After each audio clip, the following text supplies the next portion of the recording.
25 तारखेला माननीय ते रामदासजी आठवले साहेब हे सातारा जिल्ह्याच्या दौऱ्यावर असून या दौऱ्यानिमित्त ते आरडगाव येथे प्रमोद काकडे यांनी उभं केलेल्या बौद्ध विहाराच्या उद्घाटनाला येणार आहे.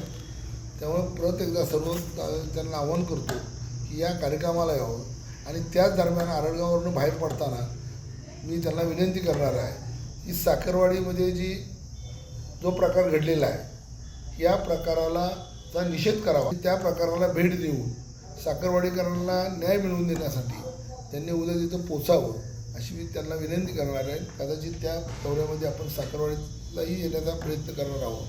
कारण साखरवाडीमध्ये आपल्याला माहिती आहे जयंतीच्या कालखंडामध्ये प्रार्थना घेणं, बुद्धाला शरण जाणं आणि बाबासाहेबांना शरण जाणं हा आमचं परम कर्तव्य आहे. आणि त्या अनुषंगानं आम्ही त्या आंबेडकर जयंतीच्या अनुषंगानं तिथं बौद्ध प्रार्थना घेतली, त्या मोकळ्या जागेवर घेतलेली होती. खरं तर तुम्हाला माहीत असेल की जेव्हा आम्ही बौद्ध धर्म घेतला त्यावेळेला आमच्याकडे जागा नव्हती, विहार नव्हती. त्यावेळेला आम्ही असंच उकरड्यावर साफ करायचो, तिथंच पहिले टाकायचो आणि तिथंच बुद्धम शरणम गच्छामी प्रार्थना म्हणायचो. मात्र हे अनेक कष्टानं उभं केलेला आमचा हा विचार आहे, आमचा हा धम्म आहे.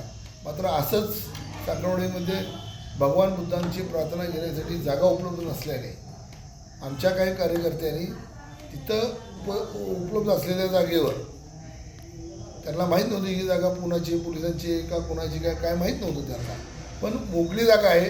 परंपरेप्रमाणे त्यांनी तिथं फोटो ठेवले, मूर्त्या ठेवल्या आणि प्रार्थना घेतली. म्हणून अधिकाऱ्यांनी तिथं केलेला जो लाठीचार आहे त्या लाठीचाराचा खरं तर मी निषेध करतो. बरं, बुद्धाच्या देशात प्रार्थना घेणं हा पाप असेल आणि बुद्धम शरणम गच्छामी म्हणाल म्हणून तो लोक मार खात असतील तर आपला धर्म किती अडचणीत आहे हे तमाम आंबेडकरवाद्यांनी आणि बौद्ध समाजातल्या लोकांनी जाणून घ्यावं. त्यामुळे तिथेही भेट होईल आणि तोही विचार आपल्या पुढ्यात आहे. त्या विचाराला सुद्धा पुष्टी देण्याचं काम आपल्याकडून होणार आहे. आणि साखरवाडीच्या बुद्ध विहाराचं आंदोलन हे सुरू होणार आहे. त्या आंदोलनाला अजिबात शम्य झालेलं नाही. फक्त काय असतं, जोरात उडी पुढं मारायची असेल तर थोडं दीर्घकाळ श्वास घ्यावा लागतो. म्हणून हा घेतलेला श्वास आहे.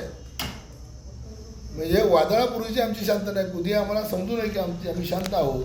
हे वादळ आहे, हे बाबासाहेबांचं वादळ आहे, ही वादळापूर्वीची शांतता आहे. तेव्हा सगळ्यांनी तिकडं लक्ष द्यावं आणि सर्व आमच्या बांधवांनी त्यात सामील व्हावं असं या प्रसंगी आपल्याला आव्हान.